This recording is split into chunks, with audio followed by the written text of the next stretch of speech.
You can never separate your love for God from your love for brother and sister.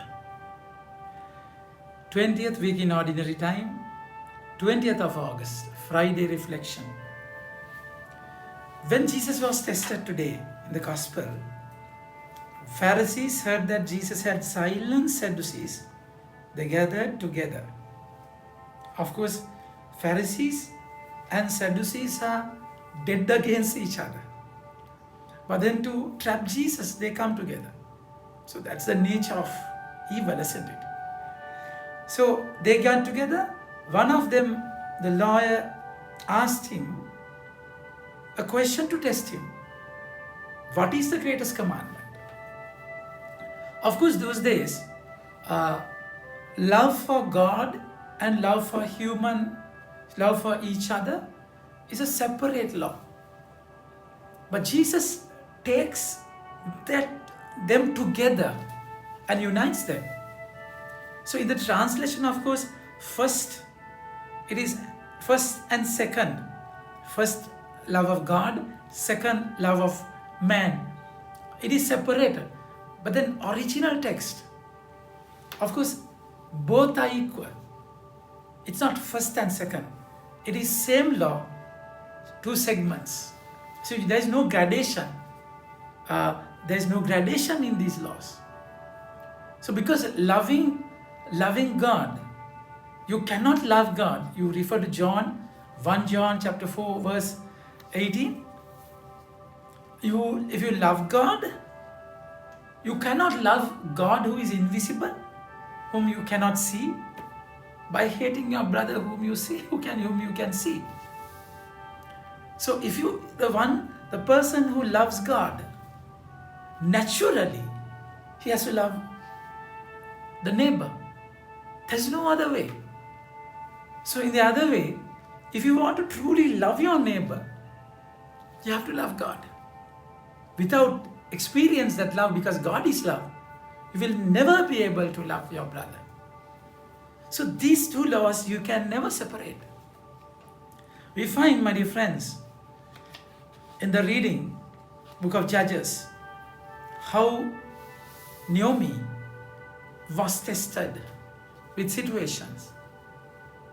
I mean, this story is very appropriate for you and for me these days. It is a time where death prevails.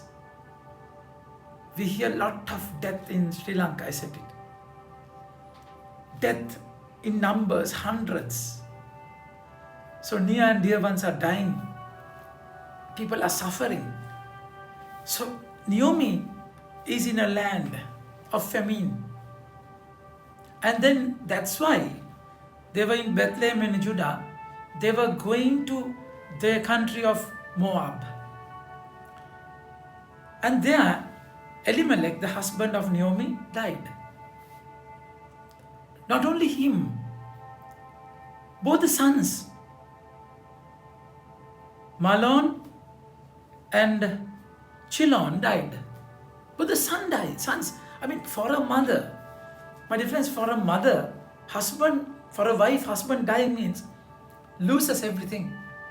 Because they never allow women to work. It's a male-dominant society. So when the two sons are dying, she was completely helpless.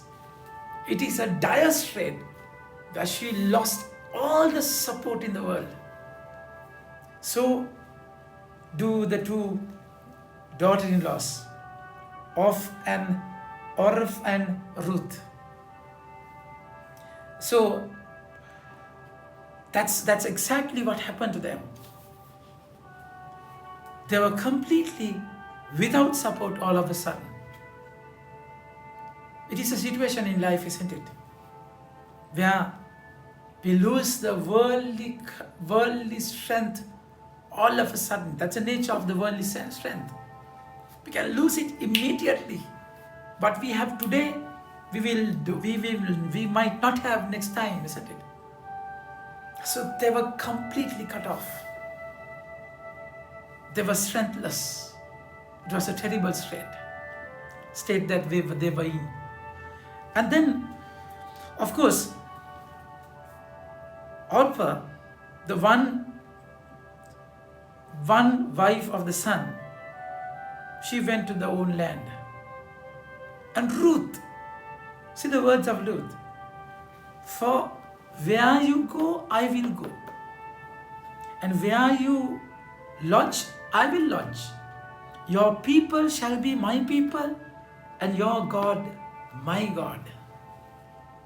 What we had been discussing, everything is in this sentence. Ruth says, your people are my people, and your God is my God. She sees God from the life of Ruth, from the rise of Naomi, because she's a pagan lady. Naomi knew the true Yahweh because she's a Jew. And this pagan lady, Ruth, was saying, your God is my God. So how? Through the human affection. Normally, mother-in-law and daughter-in-law, they don't come together, essentially, come to terms very easily. But then this particular daughter-in-law is saying to the mother-in-law, I will come with you, don't ask me to go. I will stay with you. She loved her so much. Because of that love, she knew God whom Naomi loved.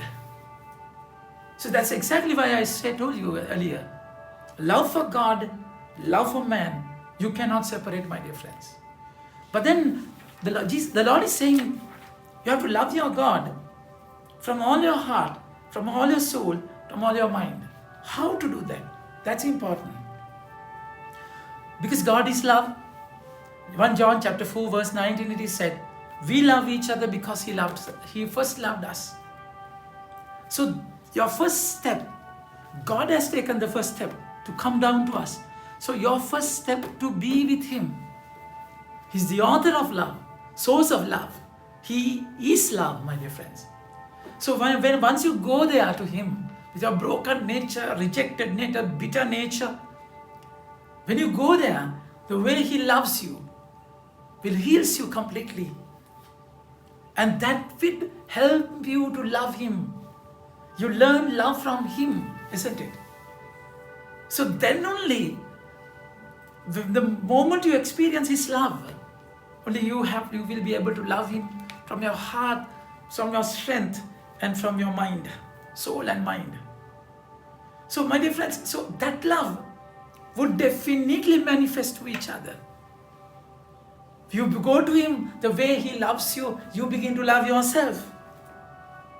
And then what will happen? You shall love your neighbor as yourself. So without loving yourself, you won't be able to love each other. How to love yourself? It's not by pleasing yourself. It's a selfish desire. No. To love yourself, you have to look at you from the eyes that the Lord looks at you. It's different. It's completely different. So you will be able to love each other as you love yourself when you are being loved by Him. Because He is love, my dear friends. So that's exactly, this is our strength to go through the struggle which Naomi went.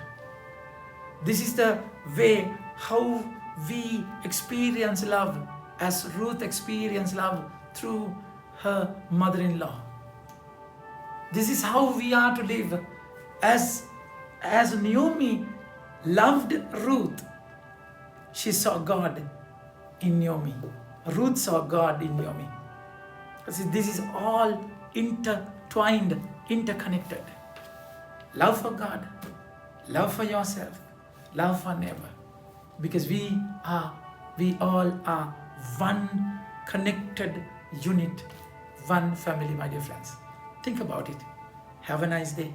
May God bless you.